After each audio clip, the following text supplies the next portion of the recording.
नमस्कार दोस्तों। आज हम बात करेंगे यस बैंक के बारे में। काफ़ी क्वेरीज आई है यस बैंक के लिए। डिटेल में बात करेंगे इस लेवल पे आपको क्या करना चाहिए, बाय सेल या होल्ड। और आपके कोई क्वेश्चन है गाइस तो प्लीज़ कमेंट बॉक्स में ज़रूर डालें, I do answer that question. चलिए यस बैंक पे बात करते हैं। तो यस बैंक काफ़ी रिटेल इन्वेस्टर का देखिए एक तरह से फेवरेट स्टॉक है। और अगर जब ये वीडियो बना रहा हूँ, ये स्टॉक प्राइस अगर आप देखें तो 21.6 है। करेक्ट। अब यहां से क्या लग रहा है, देखिए ये स्टॉक ऑलरेडी अब गया था 24 तक गया था, लेकिन वापिस से थोड़ा नीचे आया है। इसमें एक जो मेजर डेवलपमेंट अभी हुआ था, जैसे आपको पता है कि जो उनका मैनेजमेंट है, एसएमबीसी ने टेक ओवर किया है 24%। तो काफी हद तक अब उनकी चलेगी कि किस तरह से यहाँ से कह सकते हैं कि अपना ग्रोथ होगा इनका। तो टॉकिंग अबाउट दैट गाइस, अगर आप यहाँ देखेंगे तो ऑफ कोर्स वैल्यूएशन वाइज आप बोलोगे कि यार यस बैंक सस्ता है ये वो, क्योंकि नॉर्मली क्या होता है, देखो बैंक जब भी आप देखो तो उसमें एक सबसे बड़ा वैल्यूएशन मैट्रिक्स होता है, price to book value. Okay. अगर ये यस बैंक का देखो तो अभी 1.38 है। ठीक है, जबकि एचडीएफसी बैंक देखो 2.8 है, 2.9 है। यानी आप बोलोगे इस यार एचडीएफसी बैंक आईसीआईसीआई बैंक तो डबल है। लेकिन भाई परफॉर्मेंस भी देखना पड़ता है ना, वो सबसे बड़ी बात है। तो परफॉर्मेंस देखते हैं। और दूसरा एक इम्पोर्टेंट मैट्रिक्स जो हमेशा आपको बैंक्स में देखना है वो है आरओए, रिटर्न ऑन एसेट। अब रिटर्न ऑन एसेट देखिए 0.59 है, जबकि आईसीआईसीआई बैंक का 2.18 है, कोटक बैंक का 2.68 है, एचडीएफसी बैंक का 1.74 है। रिटर्न ऑन एसेट बहुत इंपॉर्टेंट होता है किसी भी बैंक्स के लिए। ये काफी कम है इनका, क्योंकि ये लैंडिंग बिजनेस में होता है। हम लोग आरओई नहीं देखते, हम लोग आरओए देखते हैं, रिटर्न ऑन एसेट देखते हैं, रिटर्न ऑन इक्विटी नहीं देखते। रिटर्न ऑन इक्विटी भी देखते हैं लेकिन आरओए ज्यादा देखते हैं। दूसरा मैट्रिक जो, सॉरी मेरी गलती हो गई, आरओसी ही नहीं देखते। आरओसी यानी रिटर्न ऑन कैपिटल एम्प्लॉयड, ये ज्यादा हम लोग नहीं देखते हैं, क्योंकि वो नॉर्मली कैपेक्स रिलेटेड कंपनीज के लिए है। आरओई देखे तो आरओई 15 के आसपास होना चाहिए, जैसे यहाँ एचडीएफसी बैंक 14 है, यहाँ आईसीआईसीआई बैंक का 17 है, जबकि यस बैंक का देखिए कितना है, 5.46 है। यही दिक्कत है। आरओई अभी भी बहुत कम है, यहाँ 0.59 है। हाँ वो लोग टारगेट करें कि 2027 तक 1 के आरओई के आसपास पहुंचेंगे, लेकिन अभी उसमें टाइम लगेगा। इवन आरओई भी 5.46 बहुत ही कम है। अगर आप बोलोगे ना कि वैल्यूएशन वाइज अगर हम लोग स्टे यानी पीएसयू बैंक्स में भी देखें, तो पीएसयू बैंक्स में मैं एक आपको कंपैरिजन दिखाता हूँ। तो पीएसयू बैंक्स का भी अगर आप देखें, most of the banks are having an ROA of about 1, जो अभी भी यस बैंक का नहीं है। तो आप हम लोग जो ये बातें करते हैं ना, सस्ता है तो सस्ता इसलिए है कि उसका एक रीजन है। इसमें अभी भी एसेट उस तरह से, यानी कहते हैं ना कि मैट्रिक्स जो होते हैं, रेशियोज होते हैं, वो इतने अच्छे नहीं हुए कि उसको इतना प्रीमियम मिले। आरओई भी देखिए इन सब पीएसयू बैंक से 15 से ऊपर है, तो which is a good thing.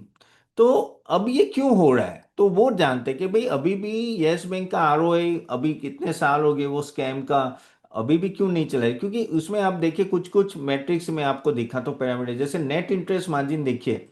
तो net interest margin yes bank का कितना है अभी, 2.5%, जबकि अच्छी अच्छी बैंक का 4.3, जैसे आईसीआईसीआई बैंक का, एक्सिस का 3.8 है, एचडीएफसी का 3 है।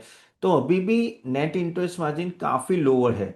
एनपीए की बात करें तो देखो एनपीए में ऑफ कोर्स सुधार काफी हुआ है। तो एक बार नेट एनपीए देख लेते हैं। जो नेट एनपीए बहुत बढ़ गया, तो वो अभी एक एक तरह से कह सकते हैं कि कंट्रोल में आ गया है, उसमें कोई डाउट नहीं है। जो पहले जो सबसे बड़ा इशू था इसका, नेट एनपीए का, वो अभी कंट्रोल में आ गया है। कासा रेशियो की हम लोग बात करें, कासा रेशियो अभी भी कम है। कासा रेशियो 33 है, जबकि यस बैंक को अगर यहाँ से भागना है तो 40 के ऊपर आना चाहिए। इवन अगर नेट इंटरेस्ट मार्जिन भी जैसे मैंने बताया आपको, वो भी कुछ अराउंड 3.5 के आसपास आना चाहिए, तो इसमें आप एक बढ़ोतरी और वैल्यूएशन का अपग्रेड देखोगे। ठीक है, क्रेडिट टू डिपॉजिट रेशियो में देखूं, इन सब के कम है। तो अभी भी क्रेडिट टू डिपॉजिट अगर देखें तो 84 है, यानी कंफर्टेबल है। अगर 70 के 80 के बीच में होगा तो कंफर्टेबल है, 80 के 90 के ऊपर जाता है, सॉरी 80 टू 90 के बीच में होगा तो कंफर्टेबल है। 90 के ऊपर जाता है तो थोड़ा इशू है कि आप ज़्यादा क्रेडिट नहीं देख सकते compare to deposit. Credit to deposit यानी आपके पास जितना डिपॉजिट आया उसके सामने आप कितना क्रेडिट देते हैं, उसके लिए है। तो वो एक कंफर्टेबल है।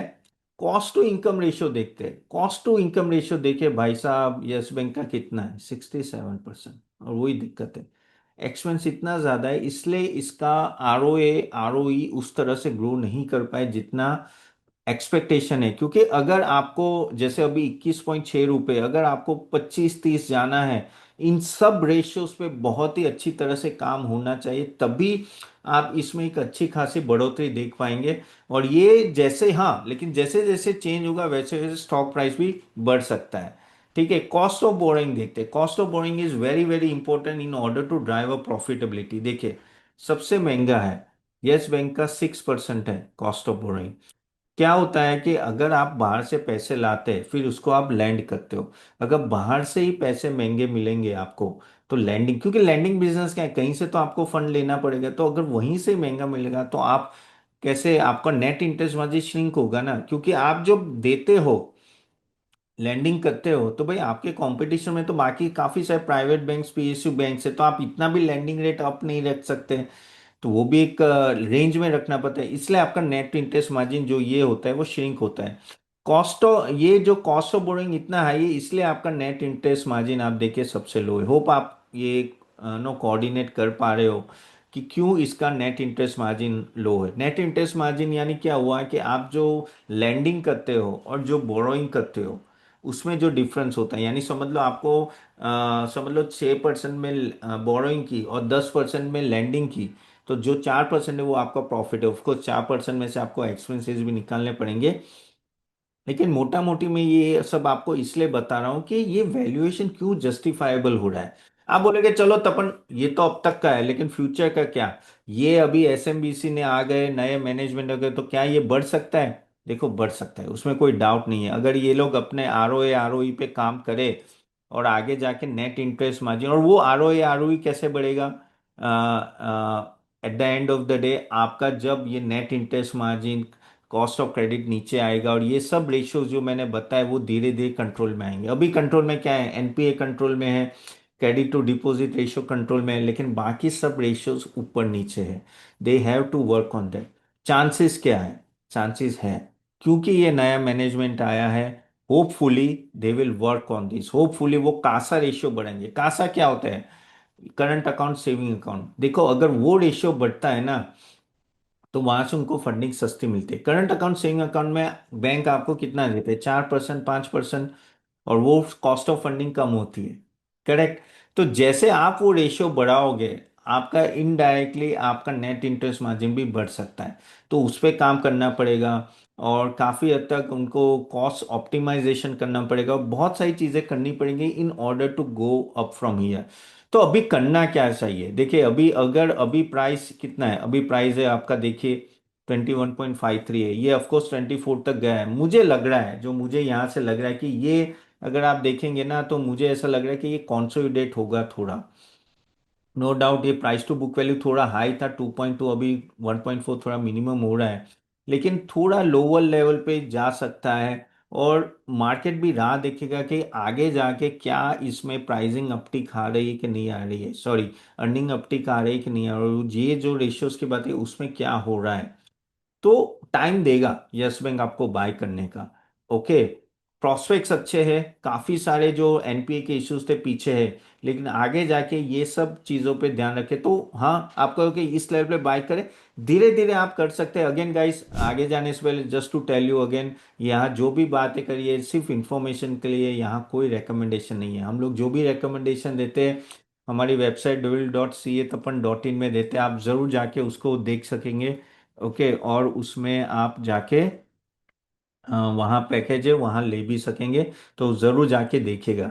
जहाँ पैकेजेस है ये रहे, तो आप देखिए, और यहाँ से आप देख सकते हैं। तो लेकिन यहाँ जो recommendations नहीं है, ये सिर्फ इंफॉर्मेशन के, कीप दैट इन माइंड। और yes yes, we are SEBI register, so don't worry about it. तो गाइस इतना यहाँ तक ही रखते हैं गाइस। मैंने जैसे बोला प्रोस्पेक्ट्स अच्छे हैं, थोड़ा कंसोलिडेट होगा, लेकिन ये मैट्रिक्स पे ध्यान दें। I think things will improve from here, then आप ऑफ कोर्स ये स्टॉक प्राइस में भी आप तेजी देखेंगे। लेकिन यस, जो भी अभी पीछे के डेवलपमेंट हुए वो काफ़ी अच्छे हुए। तो चलिए यहाँ तक रखते हैं। So guys, thank you very much for joining. आपके कोई क्वेश्चन है जरूर कमेंट बॉक्स में डालेगा। I see you soon next time, bye bye.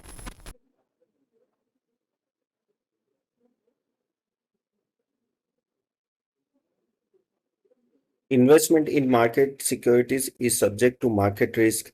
Read all the documents carefully before investing.